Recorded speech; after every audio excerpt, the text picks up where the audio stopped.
El alcohol, bueno, es algo que está en todas partes, ¿no? Lo vemos en las fiestas, en las reuniones familiares, a veces incluso se usaba como remedio. Y claro, como ese escape después de un día complicado. Pero si nos detenemos un momento a pensar, ¿qué hay más allá de lo evidente? ¿Qué pasa si lo analizamos no solo como una bebida, sino desde una perspectiva mucho más profunda? ¿Una perspectiva espiritual?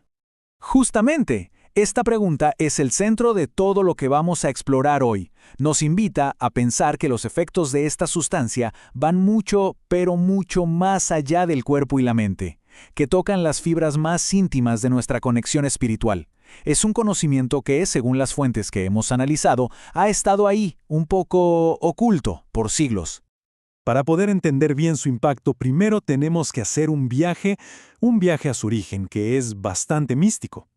El nombre mismo de esta sustancia ya esconde una pista fundamental sobre su propósito energético, una clave que nos viene nada más y nada menos que de la antigua alquimia. Fíjense qué interesante esto. El término alcohol viene de la palabra árabe alkul. Originalmente se refería a un polvito negro muy fino, como el kohl para los ojos. Pero en los círculos esotéricos el significado era, mucho más profundo. Se creía que alcohol era un elemento con la capacidad de separar el espíritu del cuerpo, una idea que, irónicamente, describe con una precisión asombrosa lo que ocurre a nivel energético durante la intoxicación. Y aquí es donde vemos un verdadero choque de intenciones. Por un lado, la meta de la alquimia espiritual era refinar el alma, buscar la pureza total de mente, cuerpo y espíritu para poder alcanzar la iluminación. Por el otro, cualquier sustancia que alterara ese equilibrio tan delicado era vista como un obstáculo, como una fuerza que debilita el control de la conciencia.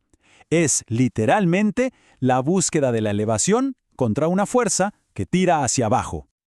Ahora avancemos un poco para ver cómo esta idea se refleja en las grandes tradiciones de sabiduría del mundo. A lo largo de la historia, muchísimas culturas han lanzado advertencias sobre los peligros espirituales de la intoxicación, viéndola como una especie de velo que nubla la percepción y nos aleja de nuestra verdadera esencia. El mensaje, si lo miramos bien, es sorprendentemente consistente a través de diferentes culturas. En el budismo, el quinto precepto advierte que nubla la mente y por lo tanto genera karma negativo. El Corán, en el Islam, lo describe como una herramienta que nos desvía del camino de la verdad. En el hinduismo es visto como un claro obstáculo para la ascensión espiritual. Y en muchas tradiciones chamánicas se enseña algo de lo que casi no se habla, que abre portales a entidades de baja vibración. Entonces, el punto crucial al que llegamos es este. Desde múltiples perspectivas ancestrales, el alcohol no es solo una sustancia física, se le considera un agente activo de disociación espiritual. Esto quiere decir que lo que se consume no solo afecta al cuerpo, sino que interfiere directamente con la conciencia y con esa conexión que tenemos con el universo. Muy bien. Ahora que ya establecimos el contexto histórico y espiritual, vamos a meternos de lleno en las consecuencias directas sobre el alma. Aquí es donde exploramos cómo el alcohol, descrito a veces como un disolvente del espíritu, impacta nuestra energía vital y toda nuestra estructura sutil. Pensemos en esto un segundo. Todo en el universo es vibración. El amor, la alegría, la paz vibran muy alto. El miedo, la tristeza, la ira vibran bajo. Bueno, pues el alcohol, en su esencia energética, actúa como un ancla, bajando drásticamente nuestra frecuencia. Esto debilita el aura, que es nuestro escudo protector, y afecta directamente nuestros centros de poder. El tercer ojo, nuestra intuición, se nubla. El plexo solar, nuestra fuerza de voluntad, se apaga, y el de la garganta, nuestra verdad, se distorsiona. Y este daño energético tiene una consecuencia muy profunda, la desconexión con nuestro yo superior, que es esa parte más elevada y sabia de nuestra conciencia. Cuando el cuerpo está intoxicado y la mente nublada, esa vocecita interior, nuestra guía más sutil, se vuelve casi inaudible. La intuición se bloquea y ese vínculo con lo divino se debilita enormemente. Y esto nos lleva a uno de los conceptos más serios de verdad que se exploran en las tradiciones místicas, la posibilidad de la fragmentación del alma. Se dice que experiencias muy traumáticas y actos de profunda inconsciencia pueden llegar a causar una fractura en la unidad de nuestro ser. Pensemos, por ejemplo, en las lagunas mentales, los famosos blackouts. Desde esta perspectiva esotérica, no se ven como un simple fallo de la memoria, se ven como un desgarramiento temporal de nuestro campo energético. Cada episodio de embriaguez extrema podría debilitar aún más la cohesión del alma, y eso puede llevar a esa sensación de vacío, como si se hubiera perdido una parte de uno mismo en el camino.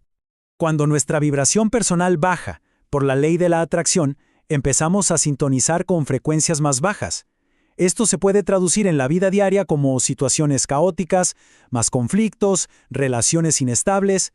Nuestro cuerpo astral, sin su protección natural, queda vulnerable a influencias externas, incluyendo, según estas enseñanzas, entidades que se alimentan de emociones densas.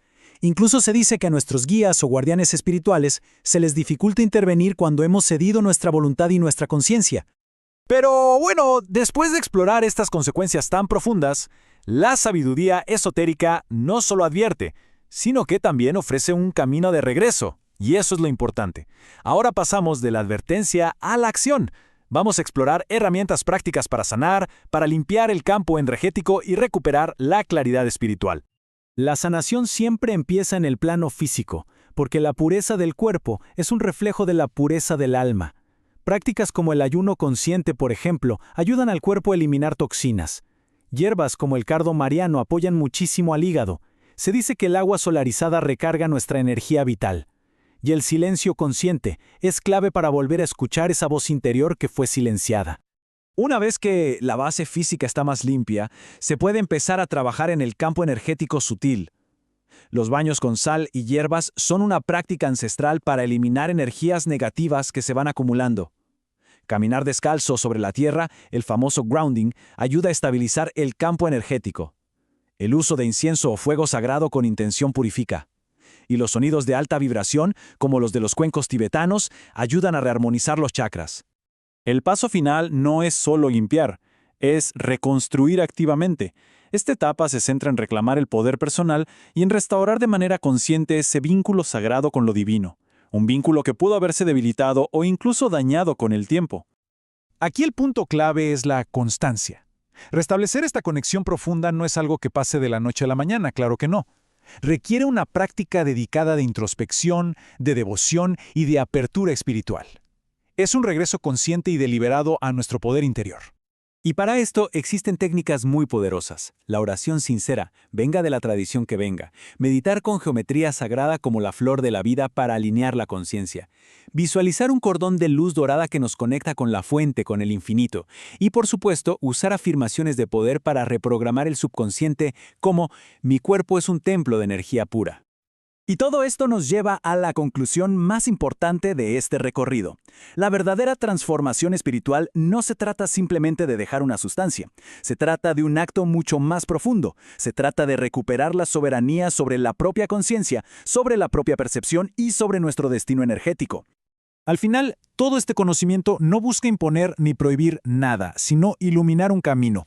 Cada persona tiene la libertad de decidir qué consume y qué es lo que alimenta su alma, pero con esa libertad también viene la responsabilidad de ser consciente de las consecuencias. El camino espiritual, según estas fuentes, consiste en aprender a navegar el mundo sin ser esclavo de sus trampas. Así que la pregunta final es una reflexión profunda. Entre la confusión y la claridad, entre la ilusión y la conciencia, la elección siempre es nuestra.